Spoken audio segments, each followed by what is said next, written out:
Welcome to math অনুশীলন। এটা জটিল সংখ্যার সেকেন্ড লেকচার। যারা ফার্স্ট লেকচার দেখো নাই তারা ডেসক্রিপশানে লিঙ্ক দিয়ে রাখতেছি, ওখান থেকে দেখে নিও। আগের ক্লাসে তোমরা দেখেছো জটিল সংখ্যার গঠন। তাহলে 4i + 5i এটা কি? এটা জটিল সংখ্যা, কারণ এখানে বাস্তব অংশ প্লাস অবাস্তব অংশ আছে। আজকে দেখব জটিল সংখ্যার রৈখিক প্রকাশ। এটা হচ্ছে জটিল সংখ্যার সেকেন্ড ক্লাস। ফার্স্ট ক্লাসটা যদি তোমরা না দেখে থাকো তাহলে ডেসক্রিপশানে আমি লিঙ্ক দিয়ে দিচ্ছি। আমরা যদি একটা অক্ষ আঁকি, অর্থাৎ এক্স অক্ষ আর ওয়াই অক্ষ, এক্স ও আরেকটা কি এক্স প্রাইম, ওয়াই ও ওয়াই প্রাইম। এখানে জটিল সংখ্যায় এক্স অক্ষকে বাস্তব অক্ষ ধরা হয় আর ওয়াই অক্ষকে অবাস্তব অক্ষ ধরা হয়।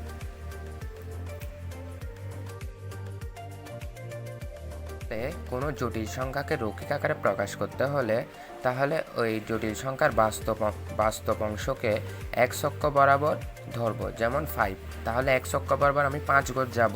আর 4i তাহলে আমি ওয়াই অক্ষ বরাবর অর্থাৎ অবাস্তব অক্ষ বরাবর 4 একক যাব। বুঝেছো? এটাই হচ্ছে জটিল সংখ্যার রৈখিক প্রকাশ। এবার যদি আমি পাল্টাই দিই, আমি এক্স অক্ষ বরাবর 6 একক অর্থাৎ বাস্তব অক্ষ বরাবর 6 একক আর অবাস্তব অক্ষ বরাবর নিচের দিকে 5 একক যায় গেলে এখন আমাদের ওই জটিল সংখ্যার ফর্মটা কীরকম হবে? 6 একক অর্থাৎ বাস্তব দিকে 6 একক আর অবাস্তব দিকে কত একক? 5 একক, কিন্তু নিচের দিকে, যেহেতু নিচের দিকে তাহলে মাইনাস, তাহলে 5i। আমি যদি আবার পাল্টাই দিই, আমি যদি এদিকে 2 একক এবং উপরের দিকে 3 একক যাই, তাহলে এটির ফর্ম কীরকম হবে? -2, যেহেতু ঋণাত্মক দিকে বাস্তব অংশে, আর প্লাস উপরের দিকে +3i। আমি যদি আবার পাল্টাই দিই, ওই জিনিসটাকে যদি নিচে নিয়ে আসি 3টা, তাহলে ওখানে চিহ্ন কী হবে? মাইনাস। আচ্ছা, আমি যদি এখন একটা জটিল সংখ্যা দিয়ে -8 + 4i, তাহলে আমি এখানে যদি গ্রাফে যদি দেখাই তাহলে -8 কোন দিকে? এক্স অক্ষ বরাবর বাম দিকে 8 গজ, তারপর উপরের দিকে 4 একক। তাহলে এই বিন্দুটাই হচ্ছে ওই জটিল সংখ্যার অবস্থান। এখন নেক্সট টপিক হলো আর্গন চিত্র অঙ্কন। আর্গন চিত্র অঙ্কন এটা কিছুক্ষণ আগে যে জটিল সংখ্যার রৈখিক প্রকাশ দেখলাম, অলমোস্ট ওইটার মতো, ওইটাই বলতে গেলে এক প্রকার। যেমন এই আর্গন চিত্রে এক্স অক্ষকে বাস্তব অক্ষ ধরে কাজ করব এবং ওয়াই অক্ষকে কাল্পনিক অক্ষ ধরে কাজ করব, অর্থাৎ ওই জটিল সংখ্যাটার অবস্থান কোন জায়গায় ওইটা নির্ণয় করব আমরা আর্গন চিত্র দ্বারা।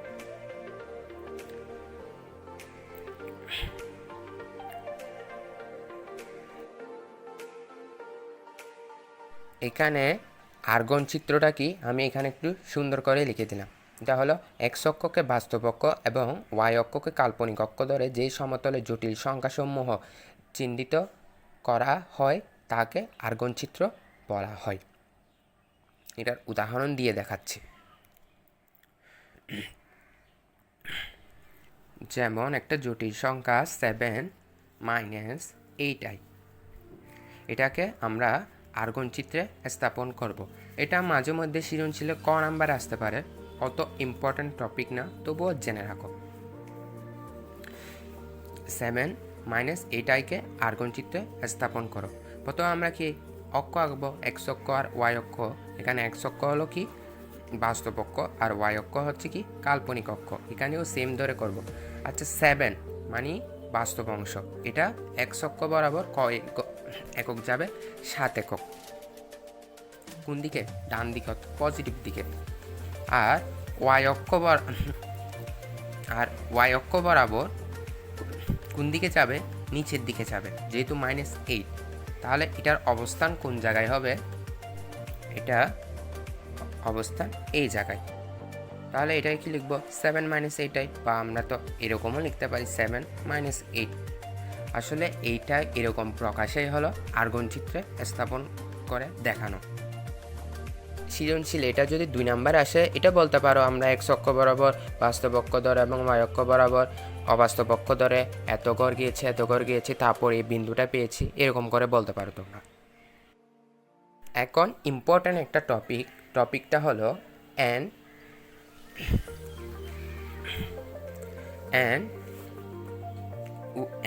উপসেট হলো z এর, তারপর z উপসেট হলো কার, q এর। এগুলো আমি বুঝাই দিচ্ছি, এগুলো কি আগে দেখো। আর q উপসেট হচ্ছে কি r এর, আর c এর আর হচ্ছে কার উপসেট, c এর উপসেট। এখন এগুলো কি উপসেট জিনিসটা তো তোমরা 9-10-এ পড়ে আসছো, তবুও বলতেছি। যেমন a ইকুয়াল টু এখানে আছে কি ab এবং b ইকুয়াল টু কি a আছে। আচ্ছা, b এর যে উপাদান এটা a এর মধ্যে আছে না, তাহলে আমি এরকম বলতে পারি b উপসেট অফ কি a, মানে b হলো a এর উপসেট। এখানে হচ্ছে n হচ্ছে ন্যাচারাল নাম্বার অর্থাৎ স্বাভাবিক সংখ্যা, 1 থেকে শুরু করে যা আছে সবগুলো স্বাভাবিক সংখ্যা। আর z হচ্ছে ইন্টিজার অর্থাৎ জিরো থেকে পজিটিভ দিকে যা আছে এবং 0 থেকে নেগেটিভ দিকে যা আছে। আচ্ছা, এই স্বাভাবিক সংখ্যার সকল মান আমি ওইখানে পূর্ণ সংখ্যায় পাবো না, হ্যাঁ, সেজন্য হচ্ছে n হচ্ছে z এর কি উপসেট। আর কিউ হলো রেশনাল নাম্বার, এটা হচ্ছে মূলত সংখ্যা, যেটা 9-10-এ পড়েছো। যেমন আমি আরেকটু বলি -4, এটা কি একটা এমনি ইন্টিজার অর্থাৎ পূর্ণ সংখ্যা। এটাকে আমি মূলত সংখ্যা হলো ভগ্নাংশ আকারে যদি আমি প্রকাশ করতে পারি, যেমন অর্থাৎ PQ আকার, P/Q আকারে। যেমন -4, এটাকে এরকম করে লিখতে পারি না -4/1, হ্যাঁ, ভগ্নাংশ আকারে প্রকাশ হয়েছে। তাহলে এটা কি মূলত সংখ্যা। তো আমি সকল পূর্ণ সংখ্যাকে মূলত সংখ্যায় কনভার্ট করতে পারি না এরকম, হ্যাঁ, সেজন্য হচ্ছে সকল পূর্ণ সংখ্যা মূলত সংখ্যার উপসেট। এখন যা যা পড়ছো এগুলো সবগুলো কি রিয়েল নাম্বার না, তাহলে এগুলো সব রিয়েল নাম্বার অর্থাৎ বাস্তব সংখ্যার উপসেট। আবার কিন্তু বাস্তব সংখ্যা কিন্তু কার উপসেট, বাস্তব সংখ্যা হচ্ছে কমপ্লেক্স নাম্বার অর্থাৎ জটিল সংখ্যার উপসেট। আগের ক্লাসে দেখেছিলাম আমি যে কোনো সংখ্যাকে জটিল সংখ্যায় কনভার্ট করা যায়। যেমন 4 কি কীভাবে লেখা যায়, 4 + 0y, তো -7, এটা কি -7 + 0y, -7টা কি পূর্ণ সংখ্যা ছিল, অর্থাৎ এটাকে পূর্ণ সংখ্যাও বলতে পারবো বাস্তব সংখ্যাও বলতে পারবো। তাহলে এগুলোকে আমি সবগুলোকে কিসের কনভার্ট করতে পারবো, কমপ্লেক্স নাম্বার অর্থাৎ জটিল সংখ্যা, অর্থাৎ এখানে সবগুলোই কার উপসেট, জটিল সংখ্যার উপসেট।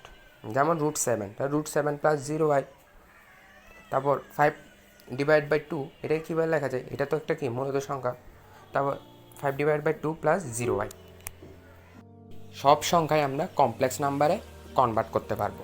তাহলে সব সংখ্যায় কি কমপ্লেক্স নাম্বারে উপসেট।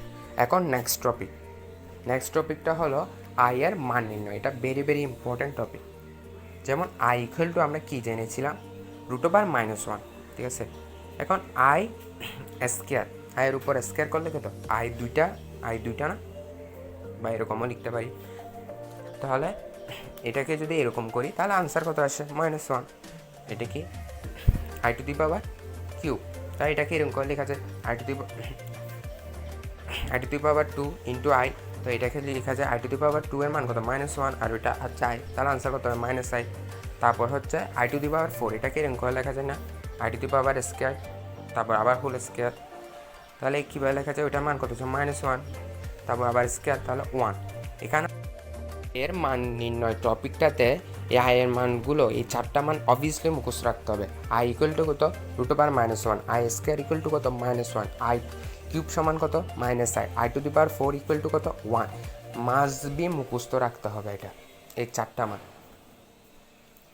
এখন কিছু মান দিচ্ছি, i⁻12, ঠিক আছে। এটাকে ভেঙে এরকম করে লেখা যায় না, i⁻⁴, আবার ওটার উপর কিউব, এরকম করে তো লেখা যায়। তা i⁻⁴ এর মান কত, 1, তারপর কিউব, তার আনসার কত, 1। যেমন i⁻, এরকমও লেখা যায়, এরকম লেখা যায় না, হ্যাঁ, এরকম তোমার যেটা ইচ্ছে ওরকম করে করতে পারো। এখন i⁻কত, 28।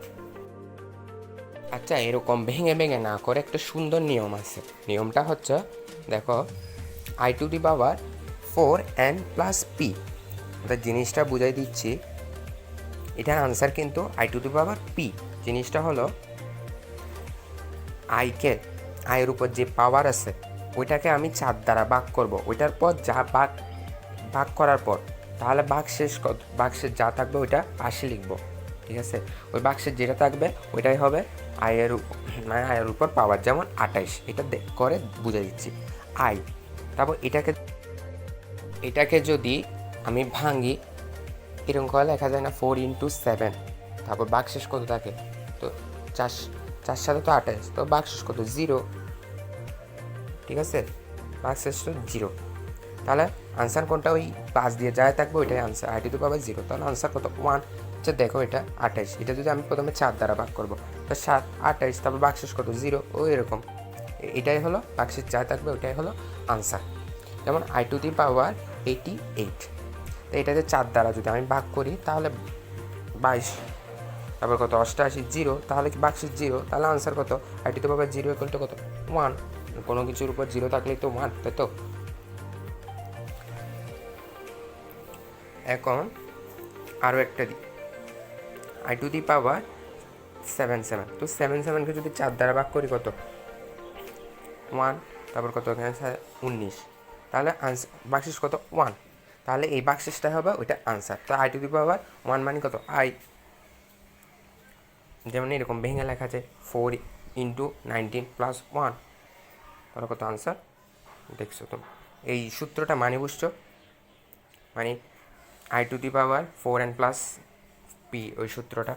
এখন দেখো আরও একটা 504, 504কে যদি আমি কত 4 দ্বারা ভাগ করি তাহলে কি 126 পাই, আর বাক্সেস কত থাকে 0, তাহলে কত আনসার কত 1। এখন অনেক বড় সংখ্যা যদি থাকে আয়ের উপর, যেমন আই 5 2 6 7 8 2 4, তো এত বড় সংখ্যা থাকলে তাহলে কি তুমি 4 দ্বারা ভাগ করতে যাবে না? আমরা ছোটোবেলায় শিখেছিলাম 4 দ্বারা বিভাজ্য সূত্র, ওইটাই এখন ইউজ করব। অর্থাৎ সূত্রটা হচ্ছে একক ও দশক স্থানীয় মান যদি 4 দ্বারা বিভাজ্য চাই তাহলে পুরো সংখ্যাটাই 4 দ্বারা বিভাজ্য যাবে। এখন এই বড় সংখ্যাটার একক দশক স্থানীয় মান কি 24 তো 4 দ্বারা বিভাজ্য চাই, তাহলে বাক্সেস কত 0, তাহলে আনসার 1। উপরটাও সেমভাবে দেখতে পারো, ওইটা 0 4 4 দ্বারা বিভাজ্য, আনসার কত 1। আচ্ছা এটারও হতে পারে যদি একক ও দশক স্থানীয় মান যদি 0 0 থাকে, ওইটাও কিন্তু 4 দ্বারা বিভাজ্য চাই, এটা কিন্তু 4 দ্বারা বিভাজ্য, দুইটা সূত্র কিন্তু মনে রাখতে হবে।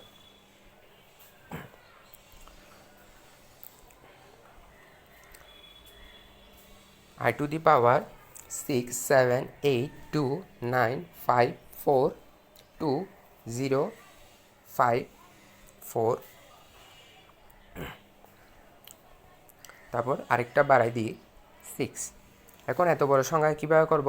অবভিয়াসলি একক ও দশক স্থানের মান দেখবো 46 করলে কত কত 11 পর্যন্ত যেতে পারি, আর বাক্সেস কত থাকে 2, ওইটাই হচ্ছে এই বাক্সেসটা হচ্ছে, এটা যদি পুরোটাকেও 4 দ্বারা ভাগ দাও তাহলে বাক্সেস কত 2 হবে এটা, তাহলে কি আই টু দি পাওয়ার 2 এর মান কত -1। দেখছো, এই জন্যই বলছি ওই 4টা মান অবভিয়াসলি মুখস্থ রাখতে হবে, নৈবিত্তিকের জন্য ভেরি ভেরি ইম্পর্ট্যান্ট। এখন যদি আরও একটা সংখ্যা বাড়িয়ে দিই 60, তাহলে 60কে করলে 4 দ্বারা বিভাজ্য যায়, অবভিয়াসলি যায় 15 4 15 60, তাহলে আনসার কত i to the power 0, i to the power 0 মান কত 1।